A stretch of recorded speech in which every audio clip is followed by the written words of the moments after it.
Welcome back. You know, there's been a lot of crazy sound out there. Some people saying, hey, if we go over the debt limit, it's a good thing. Some other people threatening shutdown and saying, kudos if we do. That's language. And while we take issue with it, there was also some visuals that happened this weekend at an event here, and it's got us really asking questions, Andrew, about not just who are these people, but who was standing with them and who was condemning them, because I haven't heard those voices either. That's the question that I was asking, Rich, but let me give people the information on the event. The Tea Party going from bad to worse on the PR spectrum this week. Big gathering in Washington led by Glenn Beck, Sarah Palin, Ted Cruz, and Mike Lee, cleaning the monuments and memorials closed by the shutdown. But then this. The group pushed aside gates and threw gates in protest outside the White House in heated exchanges with police. Now to the worse.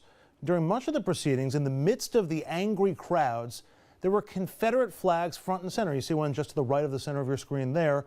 That was right alongside the snake, don't tread on me flags that we're so used to seeing at these events. And finally, to worse still, Larry Klayman of the Tea Party group Freedom Watch describes himself as a one-man Tea Party. He was loudly cheered as he accused the president of deliberately pursuing policies that would kill members of the U.S. Armed Forces because Obama's an Islamist. And there was this. I call upon all of you to wage a second American nonviolent revolution, to use civil disobedience, and to demand that this president leave town, to get out, to put the Quran down, to get up off his knees, and to figuratively come up with his hands up. I'm not even sure which is worse for me, the Quran Islamic reference or the I'm just going to throw the word figuratively in there to come out with his hands up. But here's my issue. There's kooks everywhere. But the Senator Cruz, Senator Lee, Governor Palin, they're at this event. They don't come out and condemn it. They stand there. And you know what?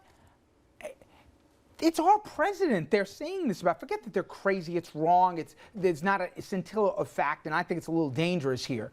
And forget that it was the Republican Party that shut the government down and all that, but let's not facts get in a good way. When does somebody stand up and say, wait a second, the Tea Party was an idea. You were there when it was born. It's turned into something like this that's not anything the Republican Party should want associated with its brand, but yet radio silence after the event. I'm not trying to put you on the spot here to have to speak for him, but my point is, I don't know what this has morphed into, but why is Ted Cruz there?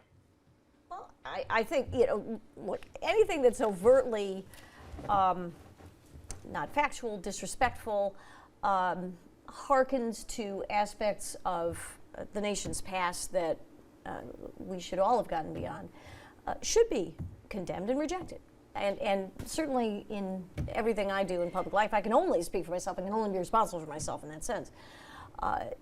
My goal is to respect and understand. If God forbid you went to the event not knowing it would have turned into what it did, before the day was out, I assume you would have had a press release condemning the speakers who were there that they didn't speak for you, wouldn't you have?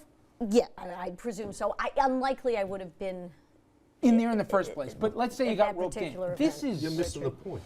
In politics, you dance with the ones who brung you. Mm-hmm. The Republican Party's effective majorities in the House were a function of a movement called the Tea Party that swept races in 2010 they shouldn't have normally have won.